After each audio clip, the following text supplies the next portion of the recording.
everybody. Welcome back to day one, Breakfast with Bob from beautiful Oceanside. My name is Bob Babbitt, brought to you by HOKA, Master Spas, deboer wetsuits, Quintana Roo, and of course, our Challenged Athletes Foundation. And speaking of our Challenged Athletes Foundation, one of our athletes this last October became the first person with dwarfism to finish the Ironman World Championship. His name is Michael Andreasen, and he joins us right now. How you doing, bud? I'm doing good. Just wondering, Bob, how are you? What's that thing around your neck? That is my finisher medal. What's cool about that is when you go through TSA, right? And it rings over and over. You go, well, what is that? That's my Ironman World Championship finisher's medal. That's right. If someone had told you a few years ago that you're going to go to the Ironman World Championship and finish that race, what would you have said? I would have said that's highly unlikely. Because back, a few years back, it was only a dream. Right. Just the sheer determination, the will, patience. It's a lot, but I went out and I conquered it. You conquered it. And so, but growing up with sport, were you played a lot of different sports? Growing up, I tried to play as many sports as I could. Yeah. As much as my parents would allow me. Try to get this guy a little closer. As much as my parents would allow me. Yes. Pretty much it was, baseball. Right. Swimming, track, cross country, stuff right. like that. Stuff that's not going to go ahead and crush my head. So, in terms of acceptance from other kids, were they bullies? Did you deal with that type of crap, or were people pretty accepting? People were not very accepting. Really? Growing up, it was, pretty hard. I was pretty much the only person with dwarfism in my school, so I was pretty much singled out. Yes. Boys. That's so boys hard. can be mean. Boys can definitely be mean. They can be mean. That is really tough. Did it get worse? Is it you get to high school and things like that, or did it mellow actually, out? it mellowed out. I went to private school all through grade school, and then when I went to a public school, yes, it just kind of fizzled out. Right. Just because. You're just another guy. Class sizes were bigger, and no one really cared. Which is a nice thing. Yeah, it was. I don't think people understand that. I mean, the positive and negative. For us as the Challenge Athletes Foundation, if someone has dwarfism, if someone has an amputee, if someone's in a wheelchair, you immediately know what's going on. Right? Absolutely, yeah. Right, which is a positive. Yep. To a certain degree. At the same time, the spotlight is on. Every time you leave the house, you're going to get the stares, you're going to get people making comments, that type of thing. As an adult, how hard was that? And actually, does it continue? It does. Actually, it does continue. It's interesting because, you get a lot of kids that they turn and they look because they just don't know what to think. Right. And kids are great because they're honest. They're honest. They, they say what's on their mind. Right. It's more the parents that are very embarrassed by that, you know. But I never mind, answering a question for them. Right. Letting them know who I am and, what my disability is and what I've achieved. Exactly. And allowing people to tell people that. It just broadens their perspective. Did you have role models from an athletic perspective who had dwarfism who you saw having success? No, I was going to say. I was like, where? I don't think there was any role models with dwarfism growing up, just because I don't think at that time really, other than, when we made that transition to the Olympics, right, for the Paralympics, there wasn't really anyone in the mainstream. Yeah, it's a different gig. Yeah. And when did you find, what's great about triathlon, I always call it the equal opportunity abuser. It doesn't care. You're missing a leg, missing an arm, wheelchair, dwarfism. Get from point A to point B, you're an Ironman or you're a triathlete, whatever. Did you find that when you first got into the sport? I think we met at Super Seal Triathlon a number of years ago in Coronado. Yep. And right away, it's like, hey, you're an athlete out there trying to get from point A to point B, and nobody really cares. Absolutely, yeah. From the first time that, I did my first race, Super Seal Sprint, when you were there, no one looked at me differently. No one, there's no eyeballs. It was just, you're a person. You blended. You might be shorter. Yeah. but yeah, you blend it in, and everyone was just really encouraging. It was more of that, wow, if he can do it, I better get my butt moving. Well, and reality is there's a few adaptations, right? Yeah. Wetsuit, need to find something that works. Right. And the guys from Xterra, they were great. Yep. Trying to unzip the wetsuit. Right, that's hard. That's hard. Yeah. So they came up with the idea, right, of putting zippers on the front. Putting zipper on the front, so that way it helped release some of that pressure and allow me Then you could get to get back. Yeah, get back to unzip it. Yeah. And then the bike, you're 4'7". Yep. Riding a bike that is from Toys R Us, Yep. that costs $80. It has tassels on the handlebars and blocks on the pedals. Absolutely. Is great when you're potentially doing a sprint try, but as you start to progress and have success like you've had, all of a sudden you get the 70 points or whatever, and it's a big roadblock. You need huge, something that fits, right? Absolutely. Yeah, from going from a kid's bike to a bike that was made specially for me was a humongous transition. Just from, the seat placement to, Right. The geometry of my body. Right. And just to the aches and pains that come with it. On the kid's bike, more aches and pains. On the bike that was customized for me, a whole lot less because it was made for me. It was made specifically for you by Bill Holland. By Bill one Holland. of the best frame builders around. Absolutely. And that came from Challenge Athletes Foundation. It did. And the immediate difference for you? It was pretty drastic difference. Yes. I think from my first Oceanside to my second Oceanside, it was something like, I think, 30 or 45-minute difference on the bike, something like that. Just going from one bike to another. One bike to Well, and I think what people don't quite understand, too, is the safety side of being able to step over. Absolutely. Right? Step over the top. Yep. Yeah. Top tube. Yep, the top you can tube. step over and put your feet on the ground Yep. and not feel like you're doing a balancing act. Yeah. Makes a huge difference. Yeah, not walking a tightrope. and trying not to die. And trying not to die. When you got out there, what was the first race you did on the new bike? It was Oceanside. It was Oceanside. It was Oceanside. Wow. Yeah, And absolutely. how much faster were you on that? Then now did you use the other bike in Oceanside in the year before, the Yep. Toys R Us? Yeah, I used the Toys Oh R my Us the God. first year in Oceanside. How fast did you go on that? Do you remember? I can't remember, but I think it was like 3 hours and 43 minutes on the bike. And then you dropped that And by. I dropped that by, I think, roughly 30 minutes. So, give or take. And you're getting off the bike and not being totally thrashed. Absolutely. From the fact that your neck, your back, everything is screwed up. Right. Yeah, especially the dismount line. Right. That's that's so important, and when you're coming in so fast and you just have to have that placement of your feet Right. on the ground and Yes. not fall. That's so key to have a bike like that, so that way I'm not crashing. Wow. So basically, before, it was like you were doing gymnastics and trying to get off the pommel horse and trying to stick the landing. Pretty much. Where now you're able to take one leg off Absolutely. and sort of glide in Like everybody else. Yep. Absolutely. So you are doing a bunch of 70.3s. Yep. And had not done a full.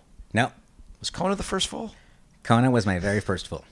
But you had a chance to go test out the course a little bit, I think, a year ago, Yep. where you went to 70.3 Hawaii. Yes, I did. Yep. And you get wind, you get heat. What was that experience like? Because that's going to let you know what you can and can't do at the World Championships. Yeah, the 70.3 Hawaii was intense. The winds were 25 to 30 miles an hour that day, so they actually had to shorten the swim. Yes. You're going up the road to Honu, It's angling. angling up and back down. Yeah. Those gusts coming White off. knuckling. White knuckling, the gusts coming through the passes. You're just getting tossed. People don't quite get that. When you're on the Queen Highway and there's these, up and down where you've got these mountains. Yep. So when the mountain is blocking the wind, you're okay. Yeah, but when all of a sudden the mountain goes away It is. and now the wind is pushing you in the lava fields. Yeah. So it's scary. It is scary, yeah. So you were pretty excited to get off that bike and start the run because now Yeah. at least you can control your own destiny. Yes, indeed. But the run was It's the hard. run was a hard run. Yes. It was hot. Yes. And the golf course running on There's the no grass. rhythm. There's You're no running. rhythm. Yeah. It's a brutal course, and like you said, there's no shade whatsoever. No, none. Yeah. Yeah. Yeah. But you finished. I finished, and it was a great experience to, get to know that back half of the course, to be able to have that mindset of, I've been there, I've done this, I know what I need to do to go ahead and get back, get back down to transition. So yeah, what's cool about that, and you had your coach Deb. Yep, Coach Deb was amazing. Yeah. Because I would talk to you and go, yeah, I rode 100 this weekend, and I did a 15-mile run. I was like, oh my God. I mean, it seemed like that she totally upped the volume on what you were doing. She did. And Coach Deb, she is a para-Olympic or para-triathlete coach. Yes, specialist. Yes. So she knows the limitations. Right. She knows if I'm going to have a bad day, or if it's a great day, and she never put any pressure on me, which was really great. She just wanted to see the miles. Right. And as long as she got the miles in, she was happy. So she prepared me extremely well for the World Championships. We had a lot of CF supporters doing that race. We did. Right. And it was awesome seeing you in Kona at the World Championships, a lot of sports. I don't think anybody looked as in control as you did all day long, right? People can be struggling, but you had a smile on your face all day long. I did. There's a difference between going into a race a little prepared, unprepared, or totally prepared. Yeah. You were about as totally prepared as possible. Anything that was thrown at you, you were no big deal, right? Yeah, no big deal. Yeah, no, I was probably the most prepared for any race I've ever been. Yes. Yeah. Even after throwing up on the bike. Right. That's okay. That's a rite of passage. Right. Everybody does that. So 129.45 for the swim, 7:18.09 for the bike, 5:47.43. Total time 14:48.23, which is on the back of your medal. Yes. Was it basically this is my plan? This is where I'm supposed to be. Yeah, when sub 15. Sub 15. Yeah, when Coach Deb and I discussed it, I was like, I want to maybe get 14. She's like, let's finish. If you could do it in 15, I'll be happy. Okay. But the goal was to finish. Yes, of course. But I wound up, getting a really good time, and I was smiling all day. I was thankful it rained on the run. That helped cooling off so much. Yeah. And it was just one of the best experiences I've ever had. When I look at Ironman World Championship, obviously I wrote the book on the 25th, 30th, 40th anniversary, and so firsts are important, right? The first, Carlos Maleta, first wheelchair guy to go under 11 hours there. John McClain, first wheelchair guy to finish. Jim McLaren was actually the second amputee to finish. But there's all these things. To be the first person with dwarfism, obviously you want there to be others coming after you. But being that pioneer, to be that trailblazer, to actually complete that race, which when you were a kid, if you said, my goal is to do that, I remember people would have laughed at you. Probably so. What does it mean to you to be that guy?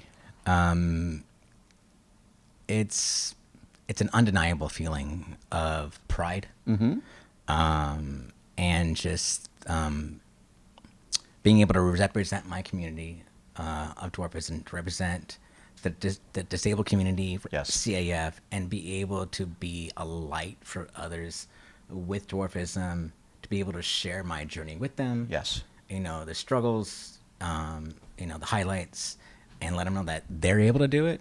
Yes. I mean, that was, that's the goal. That's the catalyst. That's the catalyst. I mean, to be the first was absolutely the most amazing thing in the world. But, you got to pass that torch, though. Yeah, that's the thing. You want to be that guy. Well, I want to pass it. Anytime that we run into somebody who has a child with dwarfism, my first call is you. Because I know you'll be able to sit down with the parents and say, there are no limitations. Don't put them in bubble wrap. Your child can do whatever they do whatever they want. We've got Sebastian in San Diego. He's swimming. He's killing it. He's killing it, right? Oh, yeah. He's swimming. Yeah. Donald Morale, who introduced the CF, has been our photographer forever and ever and ever. When Sebastian came, he was like, well, I know Michael's out there. I know there's other athletes. There's really no reason he can't swim on our team.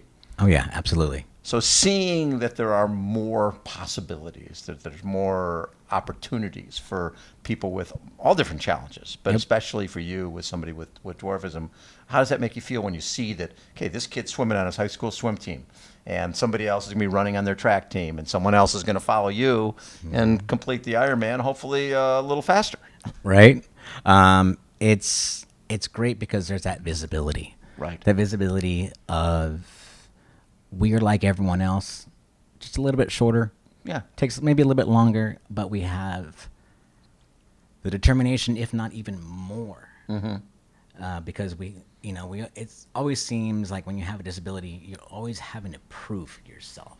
Yes. It's kind of crappy, but I mean, It's reality. It's reality. So we always have that little bit of extra determination in ourselves, I think, and we go for it 100%. So how many more steps when you're doing a marathon would it be for you than for somebody who's 5'10", 5'11"? When I got done with the World Championships, because Yes. that was also my first marathon. Your first marathon, Ever a done. Pretty good day, yeah. I think it came out to just under 60,000 steps. 60,000 for you. Yeah. And so for other folks, it might be 30,000. Probably between 25 and 30,000 steps, so double. Double, which means double pressure on the joints and all the rest pressure. of it. What other issues? People see your stature and think, oh, yeah, you're 4'7". But there's other issues that come along with dwarfism. Oh, absolutely. I mean, you have, because it is a skeletal dysplasia, you do have to go ahead and worry about, the pressure on your bone. Right. So, the more pressure, you can break, a bit more. I actually have metal in my leg because of a snowboarding accident. So, that also, because my legs are bowed, Yes. puts a lot of pressure Like on the knees. on the knees and the metal. Yeah. And, one leg's a little bit bigger than the other one now. So you have a little bit of that, Right. imbalance there. But you kind of just put that out of the picture. Right. You can't think about what's going to happen in 10 years, 20 years. You got to think about today, right? And save your knees. And save your knees, exactly. So do you try to do most of your running on trails, try to stay on soft stuff? I try to stay on asphalt or on trails. Yes. And for pretty much all my training runs, it's always a run walk. Right. Yes. Because with talking with Coach Deb, that's what she kind of let me know. This is, the best way you're going to be able to save your knees, save your body. Yes. Keep your energy up is do a run walk. Well, and that's something that back in the day, the women who won the Ironman World Championship, Sylvia and Puntos, they'd run a mile. They'd run to the aid station and they'd walk to the aid station. Right. Yep. And it took, I think it was in 1987 was the first time Aaron Baker ran through every aid station. And people were like, whoa, that's pretty cool. But the run walk was sort of part of the training for a lot of the athletes over the years. Yeah, it makes a big difference. Makes a just huge gets difference. the crap out of your legs in between. Yeah. So how far will you run and then walk? Or is it just varies? It varies. I listen to my body, Okay. and sometimes I'll run for maybe run for 5 or 10 minutes, walk for a minute. Right. Run for another run maybe 30 minutes, walk 5. Yeah, exactly. So it just all depends on how my body feels. And I think that's one of the best things that Coach Deb taught me was listen to your body. So you end up completing this life goal. Yep. Ironman World Championship. What's next? Um, And was there something that do you almost like a lot of times we'll see people post-race depression type of thing. Okay. Definitely had that. Did you? oh, yeah. I mean, think about the high of that finish line, everything else, and it's like you come back to regular world. Yeah. It's definitely a real thing. For a couple of months, I just kind of, you don't have any races going, especially when it gets the first of the year, Yes. there's nothing really no big races until Oceanside. Till now, yeah. And so you feel that like, I'm not really training for anything right now. There's that void. Right. And so it's definitely a real thing. I definitely had it for a few months after the championships, because there's that great high, and then you just kind of dip into what's next. What's next? This year, I don't have a whole lot on my plate. I have Oceanside, and then I have Ironman California. Yep. So that'll be my second. And then other than that, time with my wife because She put up with a lot. she put up with a lot of time by herself last year. Yeah. So, Payback time. Payback time. A lot of weekends where I was gone pretty much the entire time. Yes. 6 days a week workouts. So Yes. it's time with her this year. Very cool. What has CF meant to you? I can't even explain what CAF has meant to me. From the first triathlon I did with you there, you've been just the most supportive, for me, and just introducing me to so many people and just getting into that fold more with CAF, doing more of the clinics. Yes. And just being a part of this community. I can't see myself anywhere else. I love it. It's heartfelt. It's just, it's warm all day. I mean, I think I have more CAF clothes than I do anything else. Because I feel like I'm always representing. Me too. So thank you for being part of our family. Of course. Watching you yes. come across that finish line was seriously one of the highlights of my life. Just knowing where you started and getting the bike and getting a wetsuit and just getting gear that worked for you and having Zoot make you special kits and all that type of stuff. Just watching it all come full circle and seeing you come across that line. There was nothing better, my man. Thank you. Yeah. Well, thank you for being part of the family. Absolutely. Yeah. Michael Andreasen has been our guest, everybody. Again, day one, Breakfast with Bob from beautiful Oceanside. Hold on. We will be right back.